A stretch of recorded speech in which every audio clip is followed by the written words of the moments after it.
দর্শক এতদিন দেখছেন আপনারা তরমুজ বিভিন্নভাবে ফাটানো। আজকে আমরা তরমুজ ফাটাবো চাবি দিয়ে। আসলে অন্য কিছু পেলাম না, বাইকের চাবি দিয়ে তরমুজ ফাটাবো, দেখি তো হয় নাকি।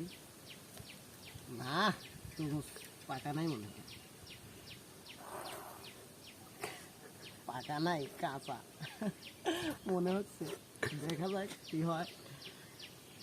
মাঠে থেকে এইমাত্র তুলে আনলাম দর্শক। ওরে বাবা, কি জবর তরমুজ দেখতেছি।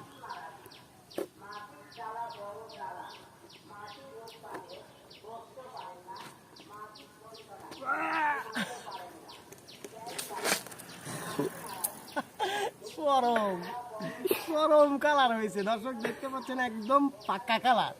এটাই হলো রিয়েল কালার তরমুজের, ঠিক আছে। তো জমিওয়ালা আমাদের তুলে দিছে, আমরা এখন খাবো দর্শক। আমাদের খাওয়া দেখেন, দিতে পারলাম না।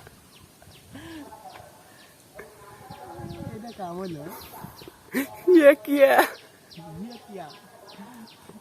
কি হচ্ছে এটা, কি হয়ে গেল?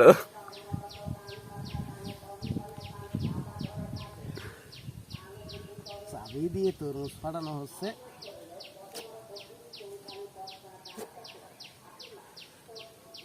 তরমুজের কালার আসলো না,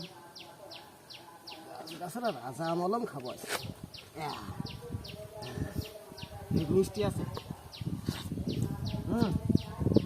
তরমুজের একটা স্বাদ যে সেটা পাওয়া যাচ্ছে, যদিও বা কালার নাই। ঠিক আছে, সমস্যা নেই। এই তরমুজটা আরও 10 দিন পরে পাচ্ছ। দর্শক, মাঠ থেকে তরমুজ এনে যে তরমুজটা ফাটাইলাম, আসলে তরমুজটার কালার এরকম হবে আমরা আশা করতে পারিনি। তো আমরা এখন তরমুজটা খাই। আপনারা লাইক কমেন্ট শেয়ার করে তাড়াতাড়ি যার যার মতো শীর্ষে কাজ করেন।